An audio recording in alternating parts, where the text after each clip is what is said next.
Hello प्यारे बच्चों हमने इसके जो फर्स्ट दो वीडियोस थे लेसन 4 क्लास 11 फिजिक्स फर्स्ट समतल में गति मोशन इन ए प्लेन, ठीक है ना। तो इसका जो जस्ट पहले वाला वीडियो था उसमें हमने सदिशों का एडिशन सब्ट्रैक्शन, उनका जोड़ और उनका घटाना ये सीखा था। अब है इसमें सदिशों का वियोजन। वियोजन का मतलब होता है उसको दो घटकों में विभाजित करना, दो घटकों में तोड़ना, कंपोनेंट्स में डिवाइड करना उसको, है ना। बहुत ही आसान है। देखो इस चित्र से पहले समझाता हूँ, फिर उसके बाद मैं आपको थ्योरी पढ़ दूंगा तो बिल्कुल समझ में आ जाएगी। देखो बेटा कि ये माना OP जो है, OP एक वेक्टर है, ये सदिश है, इसको A का नाम दिया गया है ना। इसके दो घटक में तोड़ना है इसको, एक तो A और एक B के रूप में, इन दो घटकों में इसे विभाजित करना है ना। देखो समझो कि ये जो OP सदिश है, इस OP सदिश A वेक्टर को दो घटकों में, एक तो इस दिशा में है, ये स्मॉल a वेक्टर है, और ये स्मॉल b वेक्टर ये इस दिशा में है, इस दो घटकों में हमें तोड़ना है। तो देखो क्या करेंगे, सिंपल कि ये जो OP जो वेक्टर है A, इसका जो ये टेल है, इससे A के समांतर एक रेखा खींच देंगे, है ना। A के समांतर क्या खींच दी हमने, ये रेखा खींच दी। फिर इसके हेड से, OP के हेड से, शीर्ष से किसके समांतर, इस B के समांतर रेखा खींच देंगे, है ना। ऐसे रेखा B इधर की तरफ है तो ऐसे रेखा खींच दी हमने। तो ये इस जगह कट जाएंगे, नहीं कट जाएंगे, कहाँ पे कटेंगे, ये Q बिंदु पे कट गए। तो ये जो Q है OQ, ये लैम्बडा A हो गया। क्यों हो गया, देखो लैम्बडा A कैसे हुआ ये, क्योंकि A की दिशा में है और इसका जो परिमाण है वो क्या है, लैम्बडा गुना है।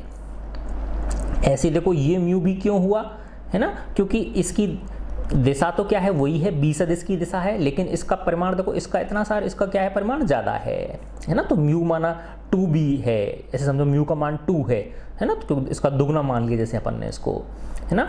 तो ये क्या हो गया, म्यू B हो गया। तो अब आप देखो ये लैम्बडा A ऐसे है और ये म्यू B ऐसे है और ये A इस तरह से, तो ये इनका योग है कि नहीं है ये, यानी त्रिभुज नियम जब अपन करते हैं ना सदिश के ऐड करने का, तो एक सदिश ये, दूसरे सदिश को क्या किया हमने, उसके दूसरे सदिश की जो पूंछ होती है उसको पहले वाले के शीर्ष पे रखा और पहले वाले की पूंछ को दूसरे वाले के शीर्ष से मिला देते ये। तो देखो ये प्लस ये, यानी इसका और इसका जोड़ इसके बराबर है कि नहीं है ये, है ना। तो क्या हो गया, इस OP वेक्टर को हमने A वेक्टर और इस B वेक्टर के रूप में क्या कर दिया, विभाजित कर दिया, आया ना समझ में। तो इसी प्रकार हम किसी भी एक सदिश को किन्हीं दिए हुए अन्य दो सदिशों के घटक के रूप में विभाजित कर सकते हैं, वियोजित कर सकते हैं, है ना। देखो यही इसमें दिखाया गया, मैं पढ़ देता हूँ, आप समझ में आ जाएगा आपके। ये मान लीजिए A और B किसी समतल में भिन्न दिशाओं वाले दो शून्येतर सदिश हैं। शून्येतर मतलब नॉन जीरो, जीरो नहीं है ये, इनका परिमाण जीरो नहीं है। देखो A इस दिशा में है और B इस दिशा में है ये, तथा A कैपिटल A इसी समतल में कोई अन्य सदिश है। ये जो कैपिटल A है OP वेक्टर, ये इसी समतल में कोई अन्य सदिश है, तब A को दो सदिशों के रूप में वियोजित किया जा सकता है। A को क्या कर सकते हैं हम, दो सदिशों के रूप में वियोजित कर सकते हैं। एक सदिश स्मॉल a के किसी वास्तविक संख्या के गुणनफल के रूप में, और इसी प्रकार दूसरा सदिश B के गुणनफल के रूप में है। ऐसा करने के लिए पहले A खींचिए, है ना, A ड्रॉ कर लिया हमने, ये था ना A ड्रॉ कर लिया, ये वाला A खींचिए जिसका पुच्छ O तथा शीर्ष P है। इसकी पूंछ जो है वो O है और शीर्ष क्या है, इसका P है, ठीक है ना। फिर O से A के समांतर, है ना, O से A के समांतर, O से इस A के समांतर रेखा खींच दी, O से A के समांतर एक सरल रेखा खींचिए, तथा P से एक सरल रेखा B के समांतर की, और इसका जो शीर्ष है P, इससे एक रेखा किसके समांतर खींचनी है, इस B के समांतर खींचे। तो इस जगह पर काटेंगे ना एक दूसरे को, ये मान लीजिए वे एक दूसरे को Q पर काटती हैं, यहाँ काट रही हैं। तो देखो ये लैम्बडा A हो गया और ये म्यू B हो गया। तो lambda A plus mu B का मान किसके बराबर है, A वेक्टर के बराबर है ना। तो A बराबर क्या हो गया, ये Q है माना, तो OQ vector plus QP vector. तो A बराबर क्या हो गया, OP वेक्टर, A क्या है OP, तो OP बराबर क्या हो गया, OQ प्लस QP। तो OP बराबर हो गया OQ प्लस QP, ठीक है ना। तो यानी A को हमने दो सदिशों के घटकों के रूप में विभाजित कर दिया, परंतु क्योंकि OQ A के समांतर है तथा QP B के समांतर है, इसलिए OQ को क्या मान लिया, लैम्बडा ए। OQ को, क्योंकि ये A के समांतर है तो ये लैम्बडा ए हो गया, और ये किसके समांतर है, B के, तो ये म्यू बी हो गया, है ना। लैम्बडा और म्यू क्या है, ये कोई वास्तविक संख्या है, रियल नंबर्स हैं ये, है ना। तो इसलिए लैम्बडा ए बराबर क्या हो गया, लैम्बडा ए प्लस म्यू बी, है ना। देखो दो घटकों के रूप में हमने इसको विभाजित कर दिया। तो हम कह सकते हैं कि ए को ए व बी के अनुदिश दो सदिश घटकों लैम्बडा ए व म्यू बी में वियोजित किया गया है। इस विधि का उपयोग करके हम किसी भी सदिश को उसी समतल के दो सदिश घटकों में वियोजित कर सकते हैं एकांक परिमाण के। अब यहाँ पे यूनिट वेक्टर्स आ जाते हैं, जिसको आप आई कैप, जे कैप और के कैप बोलते हो, है ना। एक होता है आई कैप, दूसरा होता है जे कैप और तीसरा होता है के कैप, है ना। क्योंकि बेटा देखो तीन दिशाएं होती नहीं होती हैं, एक्स, वाई और जेड, ठीक है ना। देखो जैसे कोई ये कमरा है आपका, ठीक है ना, एक इस तरह का कमरा मान है ये आपका, ठीक है ना। तो देखो एक तो ये दिशा हो गई, है ना, और एक ये वाली दिशा हो गई और एक ये दिशा हो गई। तो एक्स वाई जेड तीन दिशाएं होती ही नहीं होती हैं। तो वही आई कैप जो है वो एक्स दिशा में एकांक सदिश है, जे कैप वाई दिशा में एकांक सदिश है। एकांक सदिश क्या होता है बेटा, जिसका परिमाण इकाई होता है, ठीक है ना, और दिशा उसकी जो मूल सदिश की दिशा होती है वही उसकी दिशा होती है। के कैप जेड दिशा में एकांक सदिश हो गया, ठीक है ना। तो ये इस तरह से पेपर पर हम इस तरह से दिखाते नहीं दिखाते इनको ऐसे, है ना। तो ये माना एक्स डायरेक्शन है, ये वाई डायरेक्शन है और ये जेड डायरेक्शन है। तो आई इस दिशा में जो सदिश है वो आई कैप है, इस दिशा में है वो जे कैप और इस दिशा में है वो के कैप है। इस विधि का उपयोग करके हम किसी सदिश को समतल के दो घटकों में वियोजित कर सकते हैं एकांक परिमाण के सदिशों की सहायता से। समकोणिक निर्देशांक निकाय, ये समकोणिक निर्देशांक निकाय, क्योंकि इसमें देखो x और y के बीच में 90 डिग्री का कोण है ना। और देखो जो कमरे का कोना होता है ना बेटा, कमरे का जो कोना होता है ना, तो उसमें तीन दिशा हो गई ना, एक तो लंबाई की हो गई, एक चौड़ाई की दिशा हो गई और एक ऊंचाई की दिशा हो गई, तो है ना। तो वही है ये, तो 90-90 के कोण हो गए ना एक दूसरे के बीच में। तो समकोणिक निर्देशांक निकाय रेक्टेंगुलर कोऑर्डिनेट सिस्टम के अनुदिश किसी सदिश का वियोजन ज़्यादा सुविधाजनक होता है। ऐसे सदिशों को एकांक सदिश कहते हैं, जिस पर अब हम परिचर्चा करेंगे। तो एकांक सदिश क्या होता है, एकांक सदिश वह सदिश होता है जिसका परिमाण एक हो तथा जो किसी विशेष दिशा के अनुदिश हो, किसी विशेष दिशा में हो वो। ना तो इसकी कोई विमा होती है क्योंकि इकाई सदिश है ये, और ना ही इसका कोई मात्रक होता है, बस ये दिशा शो करने के लिए होता है, ये मात्र दिशा व्यक्त करने के लिए इसका उपयोग होता है। चित्र 4.9 ए में प्रदर्शित एक आयतीय निर्देशांक निकाय है ना, रेक्टेंगुलर कोऑर्डिनेट सिस्टम कि एक्स वाई जेड अक्षों के अनुदिश एकांक सदिशों को हम आई कैप, जे कैप तथा के कैप द्वारा व्यक्त करते हैं। देखो ये दिखा रखी है ना, तो ये आई कैप एक्स दिशा में है, ये जे कैप वाई दिशा में है और के कैप किस दिशा में है, तो ये रेक्टेंगुलर कोऑर्डिनेट सिस्टम है, क्योंकि एक्स दिशा वाई दिशा के बीच 90 डिग्री का कोण है, वाई और जेड दिशा। देखो ये पेपर पे दिख रहा है इसलिए ऐसे मत समझ लेना कि ये देखो 90 से ज़्यादा, ऐसे नहीं है। ये जब एक्चुअल में देखोगे आप, ऐसे कमरा होता है ना, मैंने बताया आपको कमरे की लंबाई, कमरे की चौड़ाई और कमरे की ऊंचाई, इन सब के बीच में कितने डिग्री का कोण होता है, 90 डिग्री का कोण होता है फिजिकली जब आप देखोगे तो, ठीक है ना। तो ऐसे ही इसके और इसके बीच भी कितने डिग्री का कोण है, 90। ऐसा मत समझना कि ये ज़्यादा लग रहा है 90 से, फिजिकल एक्चुअल में जब देखेंगे तो कितना आएगा, वो 90 डिग्री ही आएगा।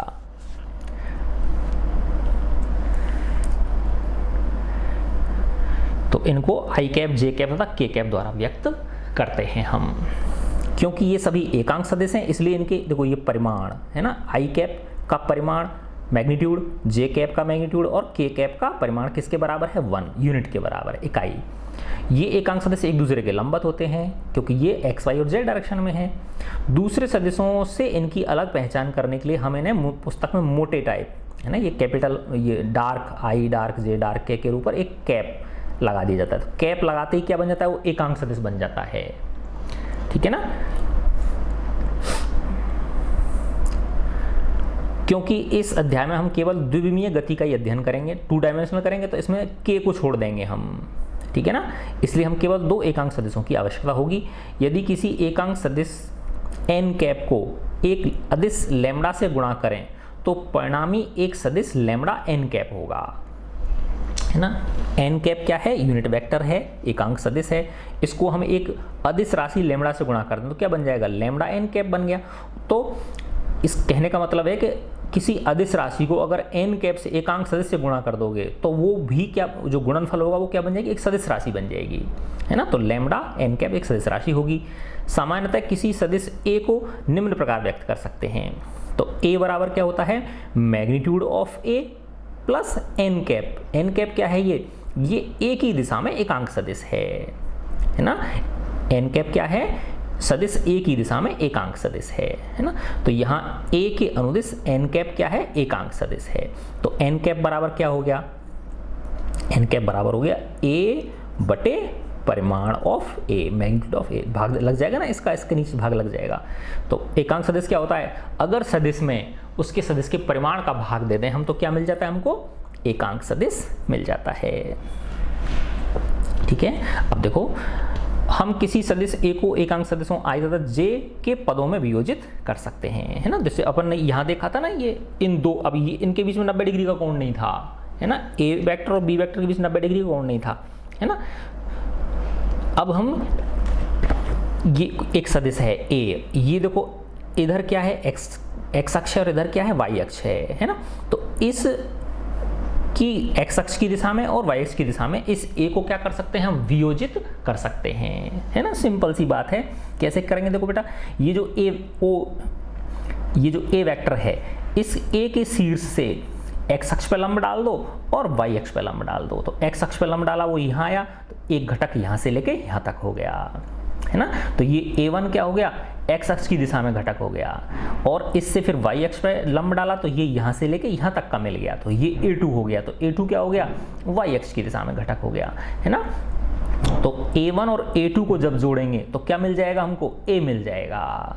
तो A को बात एक ही है, A के दो घटक बन गए, A1 प्लस A2, या A1 और A2 को जब जोड़ोगे तो A बन जाएगा, क्योंकि देखो ये वो बन गया ना समांतर चतुर्भुज नियम, है ना। ये माना A1 वेक्टर है ना, और इधर ये A2 वेक्टर है, ये A2 वेक्टर है। कैसे जोड़ेंगे इनको, समांतर चतुर्भुज नियम से, यानी इन दोनों के उनको जो टेल है उनको एक जगह पर रख दिया, ये रख दिया ना, इस पर रख दिया, तो ये ऐसे ऐसे बन गया। अब यहाँ से इसके शीर्ष से इसके समांतर, है ना, और इसके शीर्ष से इससे समांतर खींचेंगे तो ऐसे ऐसे बन जाएगा, तो ये आ जाएगा, है ना। तो समांतर चतुर्भुज नियम से जब A1 प्लस A2 को जोड़ोगे तो A मिल जाएगा, या A को अगर घटकों के रूप में वियोजित करना है तो क्या करना है, इसके शीर्ष से x अक्ष पे लंब डाल दो और y अक्ष पे लंब डाल दो। तो x अक्ष पे लंब डाला तो इस बिंदु पे मिला, तो यहाँ से यहाँ तक ये A1 वेक्टर हो गया, और यहाँ से यहाँ तक क्या हो गया, A2 वेक्टर हो गया। तो बहुत आसान है ना, देख लो, कोई भी सदिश दे रखा है तो उसके हम क्या कर, x अक्ष की दिशा में और y अक्ष की दिशा में क्या निकाल सकते हैं, उसके घटक निकाल सकते हैं, कंपोनेंट निकाल सकते हैं। कंपोनेंट का मतलब उन दो चीजों से मिलके बना है वो, है ना। तो A1 प्लस A2 बराबर A है ना, या A को तोड़ के क्या कर सकते हैं, A1 और A2 में विभाजित कर सकते हैं हम, ठीक है।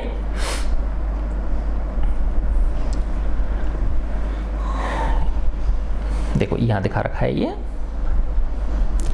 अब हम किसी सदिश A को एकांक सदिशों I तथा J कैप के पदों में वियोजित कर सकते हैं। मान लीजिए चित्र 4.9b ये वाला, B के अनुसार A समतल XY में स्थित है, B के अनुसार A के शीर्ष से हम निर्देशांक अक्षों पर लंब खींचते हैं। इससे हमें दो सदिश A1 और A2 इस प्रकार प्राप्त होते हैं कि A1 प्लस A2 बराबर क्या है, A है, क्योंकि A1 एकांक सदिश I अक्ष के समांतर है ना, I कैप के समांतर है, ये X अक्ष के समांतर है, तो इसका मतलब I कैप की दिशा में है ये, है ना।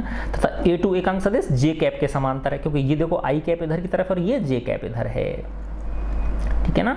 तो अतः A1 बराबर क्या हो गया, AX I कैप, X अक्ष की दिशा में घटक और I कैप, और A2 क्या हो गया, Y अक्ष की दिशा में घटक, क्योंकि देखो ये AX और AY क्या है, ये अदिश राशि हैं, ठीक है ना, और I कैप से गुणा करते ही क्या बन गया, ये सदिश बन गया। ऐसे AY क्या है, ये अदिश राशि है, J कैप से गुणा करते ही क्या बन गया, ये सदिश बन गया, ठीक है। तो AX और AY क्या है, ये वास्तविक संख्याएं, तो इस प्रकार ए जो सदिश है ये क्या बन गया, a x I cap plus a Y J cap. तो ए एक्स क्या है, ए का एक्स अक्ष की दिशा में घटक, ए वाई क्या है, ए सदिश का वाई दिशा में घटक या वाई अक्ष की दिशा में घटक, है ना। इसे चित्र 4.9 सी में दर्शाया गया है, यहाँ देखा है ना। तो ये यहाँ से लेके यहाँ तक क्या हो गया, या तो इसको A1 बोल दो या ए एक्स आई कैप, इसको A2 बोल दो या ए वाई जे कैप हो गया ये।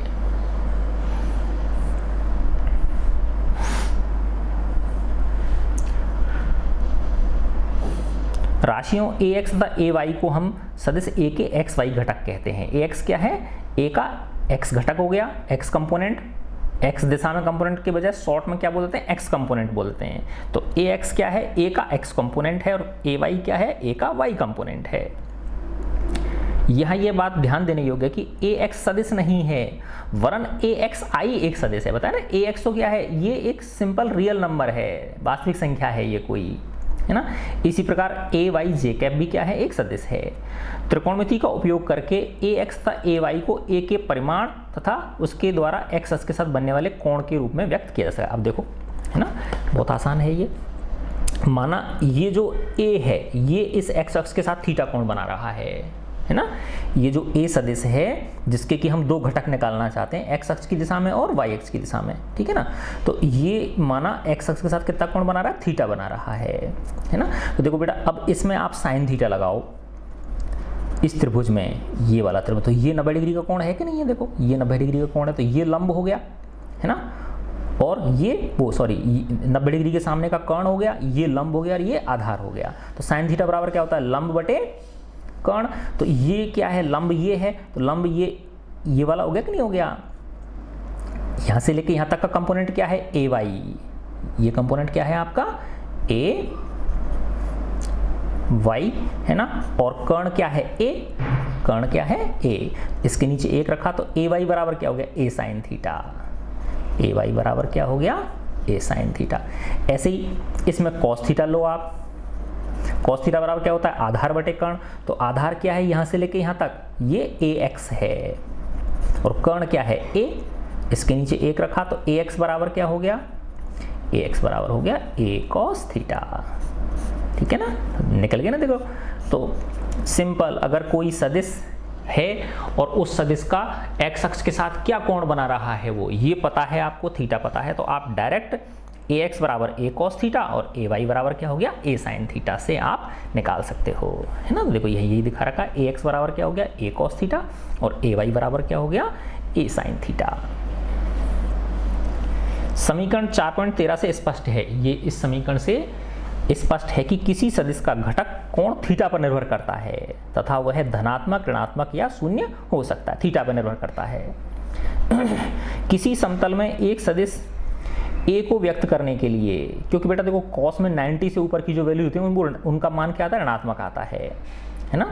तो किसी समतल में एक सदिश ए को व्यक्त करने के लिए हमारे पास दो विधियां हैं, उसके परिमाण ए तथा उसके द्वारा एक्स अक्ष के साथ बनाए गए कोण थीटा के द्वारा, या दूसरा ए एक्स और ए वाई घटकों के रूप में, ठीक है ना। तो दो तरह से हम इसको शो कर सकते हैं, या तो इस ये सदिश हो गया और इसके साथ क्या बना, एक्स अक्ष के साथ क्या बना रहा है, ये कोण बना रहा है, ठीक है ना। या हमको ए एक्स और ए वाई घटक के रूप में, ठीक है ना। यदि ए और थीटा हमें ज्ञात है तो ए एक्स और ए वाई का मान निकाल सकते हो, है ना।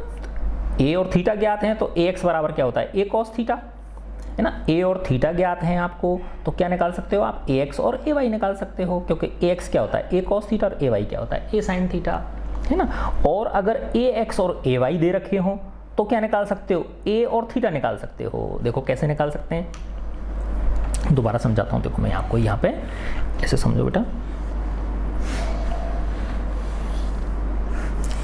ये देखो ये आपका एक्स अक्ष है, ये वाई अक्ष है, ठीक है, और ये एक सदिश है, ये ए वेक्टर है ना, ये ए वेक्टर है। अब देखो मैं गहरा तो दिखा नहीं सकता इसलिए मैं इस पर वो लगाऊंगा। अब इसके दो घटक निकाले मैंने, है ना। तो देखो ये यहाँ से लेके यहाँ तक ये ए एक्स हो गया कि नहीं हो गया, ये क्या हो गया, ए एक्स हो गया। और अगर सदिश निकालूंगा तो क्या हो जाएगा, ए एक्स आई कैप हो गया। ऐसे ही इस पे इस बिंदु से इस पे लंब डाला तो ये यहाँ आ गया, ठीक है। तो यहाँ से यहाँ तक ये इसका परिमाण कितना है, ए वाई है। और अगर इसको सदिश के रूप में व्यक्त करूंगा तो क्या हो जाएगा, ए वाई जे कैप हो गया। अब माना ये इसके साथ कितना कोण बना रहा है, थीटा कोण बना रहा है ना। तो इस त्रिभुज में लो बेटा देखो, है ना, ये एक समकोण त्रिभुज बन गया नहीं बन गया, देखो इस तरह से ये, है ना, ऐसा है कि नहीं है, ये हमारा ए है ना, और ये थीटा है, ठीक है। ये क्या है आपका, ये ए एक्स है और ये क्या है, ए वाई है, ठीक है ना। तो देखो इसमें जब कॉस थीटा निकालोगे आप तो कॉस थीटा क्या हो जाएगा, आधार बटे कर्ण, तो आधार क्या है, ए एक्स है और कर्ण क्या है, ए, है ना। तो क्या हो गया, इसके नीचे एक रखोगे तो ए एक्स गुणा एक बराबर क्या हो गया, ए एक्स। तो ए एक्स बराबर हो गया ए कॉस थीटा, है ना। इसमें साइन थीटा निकालो, साइन थीटा बराबर क्या होता है, लंब बटे कर्ण। तो लंब क्या है, ए वाई, कर्ण क्या है, ए। इसके नीचे ए वाई गुणा एक करोगे और ये हो जाएगा ए साइन थीटा। तो ए वाई बराबर क्या हो गया, ए साइन थीटा, ठीक है। ये एक और ये दो। तो अगर आपको ये ए दे रखा हो, सदिश दे रखा हो और एक्स अक्ष के साथ कितना कोण बना रहा है, ये थीटा दे रखा हो, तो आप उसके घटक निकाल सकते हो डायरेक्ट इस सूत्रों से, ए एक्स और ए वाई के सूत्रों से निकाल सकते हो। और अगर ए एक्स और ए वाई दे रखे हैं, आपको घटक दे रखे हैं, तो फिर आप क्या निकाल सकते हो, ए और थीटा निकाल सकते हो। कैसे निकल जाएगा, देखो अब इन दोनों का स्क्वायर करके जोड़ दो आप, है ना। तो ए एक्स का whole square plus a Y का होल स्क्वायर, दोनों का स्क्वायर करके जोड़ दिया तो इधर क्या हो जाएगा, ए कॉस थीटा का होल स्क्वायर और इधर क्या हो जाएगा, ए साइन थीटा का होल स्क्वायर। तो ये इधर तो हो गया a x square plus a y square और ये हो गया a square cos square theta plus a square sine square theta. तो ए स्क्वायर और ये हो गया cos square theta plus sine square theta और ये 1 होता है कि नहीं होता है, तो ए स्क्वायर बराबर क्या हो गया, a x square plus a y square. तो ए स्क्वायर बराबर क्या मिल गया, a x square plus a y square. इससे ए बराबर क्या मिल गया, under root A x square plus a y square, ठीक है ना। तो देखो ए एक्स और ए वाई दे रखे हैं तो आप ए निकाल सकते हो इस सूत्र के द्वारा, निकल गया ना। और अब थीटा निकालना है तो देखो इसमें 2 में 1 का भाग दे दो, समीकरण 2 में 1 का भाग दे दो। 2 क्या है, ए साइन थीटा बटे ए क्या है, ए कॉस थीटा बराबर क्या हो जाएगा, ए वाई बटे ए एक्स। इसमें इसका भाग दोगे तो ये बटे ये बराबर ये बटे ये हो जाएगा। तो देखो ए से ए कट गया, साइन थीटा बटे कॉस थीटा क्या होता है, टेन थीटा। तो टेन थीटा बराबर क्या हो गया, ए वाई बटे ए एक्स। तो थीटा बराबर क्या हो गया, टेन इनवर्स ए वाई बटे ए एक्स, ठीक है ना। तो इस तरह से दोनों चीज आ गई नहीं आ गई। अगर आपको सदिश और एक्स अक्ष के साथ कोण थीटा दिया हुआ है तो आप उसके कंपोनेंट निकाल सकते हो, ए एक्स और ए वाई। ए एक्स होता है ए कॉस थीटा और ए वाई होता है ए साइन थीटा। और अगर कंपोनेंट दे रखे हैं तो आप उसका सदिश का परिमाण निकाल सकते हो और उसकी एक्स अक्ष के साथ दिशा निकाल दो। सदिश का परिमाण किससे निकालोगे, ए बराबर क्या हो गया, under root A x square plus a y square और थीटा क्या हो जाएगा, टेन इनवर्स ए वाई बटे ए एक्स, यानी वाई का घटक बटे वाई एक्स की दिशा में घटक और ये एक्स अक्ष की दिशा में घटक, ठीक है ना। कितना आसान देख लो, ये इसमें यहाँ दिखा रखा है ना। तो देखो ए बराबर क्या आ जाएगा, ए x square plus a y square और थीटा बराबर क्या आएगा, टेन इनवर्स ए वाई बटे ए एक्स। अभी तक हम इस विधि में हमने एक एक्स वाई समतल में किसी सदिश को उसके घटकों में वियोजित किया, किंतु इसी विधि द्वारा हम अगर तीनों दे रखें तो तीनों में निकाल सकते हैं। बस जेड और जेड दिशा में और लेंगे तो जो के कैप है वो और आ जाएगा, ठीक है ना। तो इस विधि द्वारा हम किसी सदिश ए को 3 विमाओं 3 डायमेंशंस में एक्स वाई और जेड अक्षों के अनुदिश 3 घटकों में वियोजित किया जा सकता है। यदि ए जो है वो एक्स वाई और जेड अक्षों के साथ माना ये कोण बना रहा है ना, अल्फा बीटा और गामा कोण बना रहा है, तो ए एक्स बराबर क्या हो जाएगा, a cos alpha, A Y बराबर क्या हो जाएगा, ए कॉस बीटा और ए जेड बराबर क्या हो जाएगा, ए कॉस गामा, ठीक है। और फिर ये सामान्य रूप में क्या बोल देंगे, ए बराबर ए x I plus a Y J plus A Z के कैप। तो a का परिमाण क्या हो जाएगा, √ax² plus ay² plus az², है ना। जैसे उसमें 2 थे ax और ay में, और इसमें क्या आ जाएगा, z और आ जाएगा, है ना। तो जो 2 के नियम थे, 2 के लिए जो नियम थे उन्हीं को हम 3 के लिए भी एक्सटेंड कर सकते हैं। इस एक स्थिति सदिश r को निम्नलिखित प्रकार से व्यक्त किया जा सकता है। r जो स्थिति सदिश है ये तो x i cap y j cap plus z k cap. x y z सदिश r के अक्षों x y z के अनुदिश क्या है, इसके कंपोनेंट हैं, है ना। अब देखो ये सदिशों का योग विश्लेषणात्मक विधि, है ना, बहुत ही आसान है ना। अगर सदिशों के घटक दे रखे हैं तो सिंपल उनको जोड़ देते हैं, x x घटकों को जोड़ देते हैं, y y घटकों को जोड़ देते हैं और z z घटकों को जोड़ देते हैं, है ना। देखो बहुत ही आसान है ये, फट से समझ में आ जाएगा आपके, है ना। तो देखो माना a बराबर है ax i कैप और ay j कैप, है ना, और b बराबर है, b के 2 घटकों के रूप में लिख रखा है इसको, bx i कैप और vy j कैप, ये है। तो r माना इनका योग है, r बराबर a प्लस b है, तो सिंपल घटकों को जोड़ दो। a बराबर क्या था, ax i cap plus ay j cap था, b बराबर क्या है, bx i cap plus by j cap.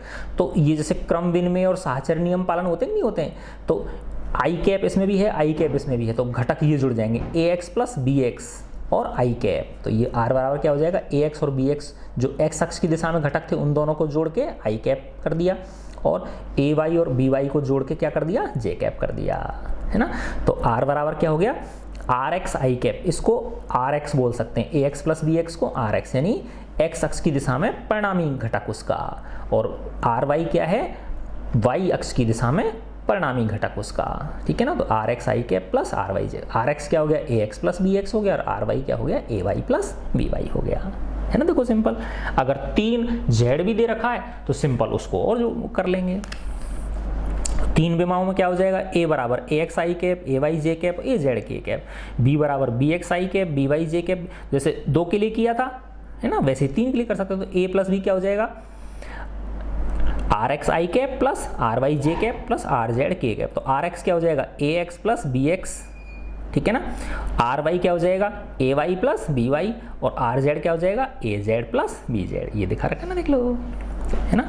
तो इस विधि को अनेक सदिशों को जोड़ने व घटाने के लिए उपयोग में ला सकते हैं। तो सदिशों को जोड़ने घटाने में कंपोनेंट मेथड जो है बहुत आसान है, सिर्फ x x कंपोनेंट्स को जोड़ घटा दो, y y कंपोनेंट्स को जोड़ घटा दो, और z z कंपोनेंट्स को जोड़ घटा दो, ठीक है ना। तो इस विधि को अनेक सदिशों को जोड़ने व घटाने के लिए उपयोग में ला सकते हैं। उदाहरणार्थ, यदि a b तथा c तीनों सदिश ऐसे दे रखे हैं आपको, a ax i cap, ay j cap, az k cap, b दे रखा है bx i cap, by j cap, bz k cap, c क्या है, cx i cap, cy j cap और cz कैप। cx क्या है, c सदिश का x दिशा में कंपोनेंट, i कैप क्या है, x अक्ष की दिशा में उसका एकांक सदिश है, cy क्या है, y अक्ष की दिशा में c का कंपोनेंट, ठीक है ना, और cz क्या है, c सदिश का z दिशा में कंपोनेंट का जो परिमाण है वो, और ये j कैप क्या है, y अक्ष की दिशा में एकांक सदिश, और k कैप क्या है, z अक्ष की दिशा में। तो अगर आपको a प्लस b माइनस सी निकालना है ना, तो a प्लस बी माइनस सी, तो देखो ये माइनस हो जाएगा, नहीं हो जाएंगे सारे, तो ये दोनों तो जुड़ेंगे और ये क्या हो जाएगा, घट जाएगा। तो tx क्या हो जाएगा, tx माना t निकालना है आपको, है ना, तो tx क्या हो जाएगा, ax plus bx minus cx, ty क्या हो जाएगा, ay plus by minus cy, और tz क्या हो जाएगा, az plus bz minus cz। तो जैसा पूछ रहा है उस तरह से सिंपल नियमों से हम इसको जोड़ घटा देते हैं, ठीक है। अब देखो ये बहुत ही एक इम्पोर्टेंट चीज़ आने वाली है आपकी, है ना, कि 2 सदिशों को हमें उनको परिणामी सदिश निकालना है और उनके बीच का कोण निकालना है। तो कैसे निकालेंगे, है ना। देखिए ये बहुत ही इम्पोर्टेंट एग्जाम्पल है, और ये इसके बेस पे बहुत सारे सवाल आपके हल होंगे, है ना। देखो ये वाला चित्र 4.10 में दिखाए गए 2 सदिशों a तथा b के बीच का कोण थीटा है। इनके परिणामी सदिश का परिमाण निकालना है, जो रिजल्टेंट वेक्टर है उसका मैग्नीट्यूड निकालना है, तथा दिशा उनके परिमाणों तथा थीटा के पदों में निकालनी है ना। तो देखो 2 सदिश दे रखे हैं बेटा, a वेक्टर और b वेक्टर दे रखे हैं, उनके बीच का कोण थीटा है, ठीक है। अब उनका जो रिजल्टेंट वेक्टर है उसका परिमाण निकालना है, मैग्नीट्यूड निकालना है। तथा दिशा, जो दिशा भी निकालनी है उसकी, और वो किसके रूप में निकालने हैं, इन दो जो सदिश दे रखे हैं आपको जोड़ने के लिए, और उनके बीच का जो कोण दे रखा है उनके पदों में निकालना है आपको, है ना। तो देखो ये बहुत आसान है, ये अभी समझ में आपके आ जाएगा। देखो बेटा, मैं पहले इसको समझाता हूँ, फिर कागज पे समझा दूंगा आपको। देखो, है ना, ये ए सदिश है यहाँ से लेके यहाँ तक, ओपी वेक्टर क्या है, ए वेक्टर है, और ये ओ क्यू क्या है, बी वेक्टर है ना। इन दोनों का परिणामी सदिश निकालना है। पहले जो करे थे हमने तो वो तो सिर्फ कि इस तरह निकलेगा, है ना, समांतर चतुर्भुज नियम, या उसमें करे थे ना अपन, जैसे त्रिभुज नियम में क्या था बेटा, माना जैसे ये ए वेक्टर है ना, और ये कोई बी वेक्टर है, इस तरह से अगर इनको जोड़ना है तो त्रिभुज नियम से कैसे जोड़ते थे, है ना, जैसे ए वेक्टर इस तरह से है, ठीक है ना, और बी वेक्टर को इसके यहाँ पे रख दिया इस तरह से, ठीक है ना, और फिर इसकी पूंछ को इसके सिर से मिला दिया, तो ये क्या हो गया, इसका परिणामी सदिश हो गया, ये आर वेक्टर हो गया। तो ठीक है ना, तो ये क्या है आपका ए वेक्टर है, और ये क्या है आपका बी वेक्टर। तो इससे तो सिर्फ परिमाण का पता चल रहा है कि ये इसकी इतना मैग्नीट्यूड होगा इसका, और ये इसकी दिशा इस तरह होगी इसकी, है ना। लेकिन अभी हमको इसका फॉर्मूला नहीं पता कि आर का ए बी और इनके बीच के थीटा जो कोण है उसमें क्या रिलेशन आएगा, वो हमें पता नहीं है, वो इसमें दिखाया गया है आपको, ठीक है। तो ये देखो ओपी जो सदिश है ये ए वेक्टर है, ओ की जो है वो बी वेक्टर है, इन दोनों के बीच का ये कोण क्या है, थीटा है ना। अब इनका ये जो परिणामी सदिश है ना, परिणामी सदिश के लिए क्या किए बेटा, कैसे निकालते, देखो इस ओपी के पी जो शीर्ष है इससे इसके समांतर एक रेखा खींच दी, और ओ क्यू का जो क्यू शीर्ष है उसको दूसरे सदिश के समांतर रेखा खींच दी। तो जहाँ ये काटेंगी तो यहाँ पे ये बिंदु मिल गया, नहीं मिल गया, और इसको इसके ये एक तरह से विकर्ण बन गया समांतर चतुर्भुज का। तो ये जो होगा वो क्या होगा, परिणामी सदिश होगा इसका, ठीक है ना। इन दोनों सदिशों के बीच क्या कितना कोण था, थीटा कोण था इन दोनों के बीच में, है ना। अच्छा, अब देखो बेटा कि ये जो है ये परिणामी सदिश एक्स अक्ष के साथ अल्फा कोण बना रहा है। ये अल्फा क्या है, इस परिणामी सदिश आर का, यहाँ से लेके ये परिणामी सदिश आर है, इसका एक्स अक्ष के साथ कोण क्या है, अल्फा है, ठीक है। अब देखो हमें इसका परिमाण निकालना है, तो इसके लिए देखो ये रचना करी मैंने, है ना, कि इससे इसको आगे बढ़ा दिया और इससे इस पर लंब डाल दिया। तो ये एसएन जो है ये किस पे लंब है, ओपी पे लंब है, ओपी का मतलब बढ़ी हुई ओपी पे लंब है। और ये जो पीएम है ये पीएम किस पे लंब है, ओएस पे लंब है, पीएम किस पे है, ओएस पे लंब है। और देखो ये बी है तो ये भी बी होगा कि नहीं होगा, ये भी बी होगा, ठीक है ना। और ये लंब है तो ये कोण कितने डिग्री का, 90 डिग्री का, और ये कितने डिग्री का हो गया, 90 डिग्री का हो गया, है ना। तो अब देखो बेटा ये त्रिभुज बन गया नहीं बन गया, ओ एन एस या ओ एस एन में ये 90 डिग्री का कोण है, तो ये परिणामी है ना आर, है ना। तो ये आर कर्ण का वर्ग बराबर क्या होता है, आधार का वर्ग प्लस लंब का वर्ग। तो ओ एस का वर्ग बराबर क्या हो गया, ओ एन का वर्ग प्लस एस एन का वर्ग। अब ओ एस क्या है, आर है, तो आर का वर्ग बराबर ओ एन क्या है, O P plus P N है ना। ओ एन क्या है, O P plus P N. तो ओ पी तो पता है हमको ए है, पी एन नहीं पता, तो देखो पी एन कैसे निकालेंगे, ऐसे निकालेंगे बेटा। देखो ये क्या है, बी है ना, ये बी है कि नहीं है, देखो ये बी है, ये बी है, तो ये भी समांतर चतुर्भुज की सम्मुख भुजाएं बराबर होती हैं, तो ये बी हो गया, है ना। तो देखो ये कोण क्या है, 90 डिग्री है, तो ये कर्ण हो गया कि नहीं हो गया। और ये क्या है, थीटा, तो मुझे क्या निकालनी है, ये पी एन अगर निकालना है ना, तो ये किस में आएगा, ये 90 डिग्री का तो ये कर्ण हो गया, ये थीटा, तो ये आधार बन गया कि नहीं बन गया इस त्रिभुज के लिए, है ना, क्योंकि थीटा के सामने की भुजा क्या होती है, लंब होगी। तो ये लंब हो गई, ये आधार हो गई, और ये कर्ण हो गई। तो आधार और कर्ण में संबंध क्या बताता है, कॉस थीटा बताता है। तो कॉस थीटा बराबर क्या हो जाएगा, कॉस थीटा बराबर हो जाएगा, आधार क्या हो गया, पी एन बटे लंब क्या है, बी, है ना। तो पी एन बराबर क्या हो गया, बी कॉस थीटा। इसके नीचे एक लगा लोगे, पी एन गुणा 1, तो पी एन बराबर क्या हो गया, बी कॉस थीटा, है ना। तो देखो ओ एन कितना हो गया, यहाँ से यहाँ तक तो ये ए है, तो ए प्लस, और ये कितना हो गया, बी कॉस थीटा। तो ओ एन कितना हो गया,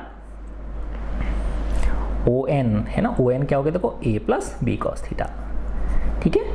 और ये एस एन, क्योंकि ये जो आर है, सबसे पहले क्या निकाल रहे हैं हम, ये परिणामी सदिश निकाल रहे हैं, रिजल्टेंट वेक्टर आर निकाल रहे हैं। तो आर का वर्ग बराबर क्या हो गया, ओ एन का वर्ग प्लस एस एन का वर्ग। तो ओ एन क्या हो गया, O P plus P N हो गया, है ना। तो OP तो आपका A है और PN मैंने निकाला, PN कितना है B cos थीटा, तो ये हो गया A plus B cos theta, यहाँ से लेके यहाँ तक क्या हो गया A plus B cos theta. और ये देखो अब ये कैसे निकालोगे आप, इसी त्रिभुज में इस थीटा के सामने कि ये क्या है, लंब है कि नहीं है, तो लंब और कर्ण में संबंध कौन बताता है, साइन थीटा बताता है। कौन बताता है, साइन थीटा। तो देखो साइन थीटा बराबर क्या हो जाएगा, लंब बटे कर्ण, तो लंब क्या है SN और कर्ण क्या है B, तो इसके नीचे 1 रखाओगे तो SN बराबर क्या हो गया B साइन थीटा। तो इसका मतलब हो गया SN बराबर क्या हो गया B साइन थीटा, है ना। तो देखो SN बराबर B साइन थीटा। तो अब OS वर्ग निकाल सकते हो ना, OS का वर्ग कर्ण का वर्ग बराबर क्या हो गया, आधार का वर्ग प्लस लंब का वर्ग, तो OS का वर्ग बराबर ON का वर्ग प्लस SN का वर्ग, है ना। तो OS का वर्ग बराबर क्या हो गया, ON क्या है A plus B cos theta का वर्ग प्लस B साइन थीटा। अब इसको जब खोलोगे तो A plus B cos theta का A प्लस बी के होल स्क्वायर से खोलोगे ना, पहली संख्या प्लस दूसरी संख्या, तो पहली संख्या का वर्ग प्लस दूसरी संख्या का वर्ग प्लस 2 गुणा पहली संख्या गुणा दूसरी संख्या, ठीक है ना। तो देखो यहाँ ये क्या है A plus B cos theta का जब होल स्क्वायर करोगे ना A plus B cos theta का, तो क्या हो जाएगा, देखो A और ये OS क्या है, R है कि नहीं है, OS क्या है यहाँ से लेके ये R है, तो R वर्ग बराबर हो गया A plus B cos theta का जब खोलोगे आप होल स्क्वायर, तो पहली संख्या का वर्ग plus B square cos square theta plus 2AB cos theta. ये इसको खोलने पे आया, ये इसके वर्ग को खोलने पर, ये क्या है B square, B sign theta का वर्ग क्या हो जाएगा B square sine square theta, है ना। तो देखो ये B square cos square theta और B square sine square theta में B स्क्वायर कॉमन है और ब्रैकेट में क्या आ जाएगा cos square theta plus sine square theta, तो 1 बन जाएगा नहीं बन जाएगा ये, तो ये क्या बन गया R स्क्वायर बराबर A स्क्वायर प्लस इसकी और इसकी जगह B square plus 2AB cos theta. तो यही आ गया ना, देखो A square plus B square plus 2AB cos theta. इसमें डायरेक्ट करके दिखा दिया है आपको ये। अब बड़े बच्चे हो गए ना आप, 11th क्लास में आ गए इसलिए, ठीक है। तो ये R आ गया, है ना। तो ये सूत्र आपको याद रखना है। तो परिणामी सदिश है ना R किसका परिणामी सदिश है, 2 सदिश दे रखे हैं आपको और उनके बीच का कोण कितने डिग्री का है, थीटा डिग्री का है, तो उनका परिणामी सदिश आप इस सूत्र से निकाल सकते हो। R बराबर क्या होता है A square plus B square plus 2AB cos theta. A क्या है, A सदिश का परिमाण है, B क्या है B सदिश का परिमाण है और थीटा क्या है A और B के बीच का कोण है और R क्या है उनका परिणामी सदिश है। तो देखो ये चीज़ तो आपकी समझ में आ गई होगी। अच्छा अब देखो बेटा त्रिभुज OSN में, है ना, त्रिभुज OSN ये रहा, OSN ये है ना, इस OSN में SN क्या है, OSN में SN है ना। अब इसको इसके लिए इस रूप में ले, अभी तो हमने इस वाले इसको देखा था, है ना, इसके लिए निकाले थे हमने ये, है ना, साइन थीटा कॉस थीटा इसके लिए निकाले थे ना, इस वाले SPN के लिए निकाले थे। अब इस वाले ये भी तो एक समकोण त्रिभुज है ना, जिसमें ये कोण कितने डिग्री का है, अल्फा है और ये कोण क्या है 90 डिग्री का है, ठीक है ना। तो इसके सामने का ये कोण क्या हो गया R हो गया, है ना। तो देखो अब इसमें त्रिभुज OSN में, OSN यानी ये जो समकोण त्रिभुज है इसमें ये अल्फा है और ये कितना है 90 डिग्री का है। तो OSN में SN है ना, SN क्या है बताओ, इस अल्फा के सामने का लंब है कि नहीं है ये, है ना, अल्फा के सामने का क्या है ये लंब है। तो SN और ये क्या है कर्ण है ना। तो SN बराबर क्या हो जाएगा, देखो ये त्रिभुज है ना बेटा ये वाला, तो इसमें साइन अल्फा आप निकालोगे, है ना। तो इधर कर देता हूं मैं, साइन अल्फा क्या हो जाएगा, साइन इसका ये लंब हो गया ना SN लंब हो गया और कर्ण क्या हो गया R, है ना। तो इसके नीचे एक, तो SN बराबर क्या हो गया R साइन अल्फा। तो देखो SN बराबर क्या हो गया R साइन अल्फा, ठीक है। तो ये OSN में लिख लिया। अब PSN में देखो बेटा, PSN में ये वाला PSN में तो आप निकाल ही चुके हो, SN पहले निकाल चुके हो। SN क्या है B साइन थीटा है, SN क्या है B साइन थीटा। तो देखो SN इससे जब निकाला इस वाले त्रिभुज में तो SN आया R साइन अल्फा, है ना, और जब इस वाले में निकाला तो SN क्या आया B साइन थीटा, क्या आया B साइन थीटा। तो देखो ये भी SN और ये भी SN है, तो इन दोनों को बराबर कर देंगे तो R साइन अल्फा बराबर B साइन थीटा, क्या आ गया, आर साइन अल्फा बराबर बी साइन थीटा। तो देखो आर के नीचे साइन थीटा ले आए और इसको साइन अल्फा को कहाँ ले गए, बी के नीचे, क्योंकि देखो गुणा करोगे तो ये की चीज़ आएगी ना, आर को साइन अल्फा से करो तो आर साइन अल्फा आ गया और बी को साइन थीटा से करो ये आ गया। तो ये आ गया एक सूत्र आपका, ठीक है ना। इसी प्रकार से अब पीएम देखो, ये पीएम है ना, ये त्रिभुज है ना, तो इसमें ये कोण बीटा है ना, ये वाला कोण क्या है, बीटा है, और ये क्या है आपका, बी है, यहाँ से यहाँ तक क्या है, ये बी वेक्टर का परिमाण है ना। तो इसमें पीएम है ना, पीएम देखो ये पीएम क्या है, इस बीटा के सामने की भुजा ये लंब हो गई कि नहीं हो गई, तो साइन थीटा अगर हम इसमें निकालोगे, आप क्या निकालोगे, पीएम, हाँ देखो इसमें ये दो त्रिभुज है ना, देखो ये ओ एम पी, तो ये 90 डिग्री है तो ये भी 90 डिग्री का हो गया है ना। तो इसमें ये पीएम इस अल्फा के लिए लंब हो गया कि नहीं हो गया है ना। तो इस वाले त्रिभुज में जब आप साइन अल्फा निकालोगे है ना, क्या निकालोगे, साइन अल्फा निकालोगे, तो क्या हो जाएगा बताओ, लंब क्या है पीएम और कर्ण क्या है आपका, ये 90 डिग्री के सामने का तो ए हुआ ना कर्ण, इसका कर्ण क्या हुआ, ए, तो पीएम बराबर क्या हो गया, ए साइन अल्फा। तो देखो ये पीएम बराबर क्या आ गया, ए साइन अल्फा आ गया, ठीक है ना। फिर इस वाले में, इस वाले त्रिभुज में, ये भी तो एक समकोण त्रिभुज है ना, तो इसके लिए ये बीटा है ना, ये बीटा है और ये बीटा के सामने का लंब हो गया, तो साइन बीटा, ठीक है ना, साइन बीटा बराबर क्या हो जाएगा, लंब बटे कर्ण। तो लंब क्या है बताओ, ये पीएम है, लंब तो क्या है पीएम, और 90 डिग्री के सामने कर्ण क्या है, बी है ना। तो पीएम बराबर क्या हो गया, बी साइन बीटा, तो पीएम बराबर क्या हो गया, बी साइन बीटा। देखो ये रहा पीएम बराबर बी साइन बीटा। तो पीएम जिस तरह से एस एन के दो सूत्र निकले थे, एस एन बराबर क्या था, आर साइन अल्फा और बी साइन थीटा, है ना। जिस तरह से एस एन के दो सूत्र निकले थे, आर साइन अल्फा और बी साइन थीटा, तो इनसे ये चीज़ निकल गई थी है ना, ये चीज़ निकल के आ गई थी है ना, ये वाली। और इसी प्रकार पीएम के दो निकल गए, ए साइन अल्फा और बी साइन बीटा। देखो ए के नीचे क्या ले आओ, साइन बीटा, और इस साइन अल्फा को कहाँ ले जाओ, बी के नीचे, तो ए बटे साइन बीटा, बी बटे साइन अल्फा। तो देखो यहाँ पे भी है ये बी बटे साइन अल्फा और यहाँ पे भी है बी बटे साइन अल्फा, तो ये बराबर ये, तो आर बटे साइन थीटा बराबर बी बटे साइन अल्फा बराबर ए बटे साइन बीटा। तो ये आ गया कि नहीं आ गया, ये एक सूत्र आ गया आपका, है ना। इसको साइन रूल कहते हैं, क्या बोलते हैं बेटा, इस वाले को कोसाइन रूल, क्योंकि इसमें कॉस आ रहा है कि नहीं आ रहा है, आर बराबर a square plus b square plus 2ab cos theta, इसको कोसाइन रूल बोलते हैं।